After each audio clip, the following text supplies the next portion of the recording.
College মাতা হিসেবে পরিচিত যে বেগম আনোয়ারা গার্লস কলেজ যার নামে প্রতিষ্ঠান, তার অনুপস্থিতিতে, তার অবর্তমানে যিনি তার দায়িত্বটি তার কাঁধে বহন করে চলেছেন, প্রতিটি ক্ষণে অনুষ্ঠানে কলেজ মাতা হিসেবে পরিচয় করিয়ে দেওয়া হয়।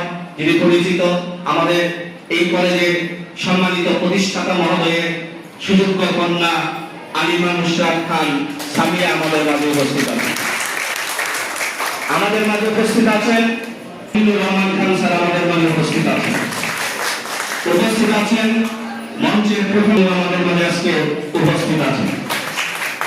আমাদের মাঝে সমাজসেবক, ক্রীড়ানুরাগী ব্যক্তিত্ব, এক সময়ের দুর্দান্ত ফুটবল খেলোয়াড় জনাব উপস্থিত আছেন বিশিষ্ট সমাজসেবক, বাংলাদেশ রাজাপুর গ্রামের বিশিষ্ট সমাজসেবক আছেন, বিশিষ্ট সমাজসেবক আমাদের রাজাপুর আদিবাসী ডাক্তার সাইফুল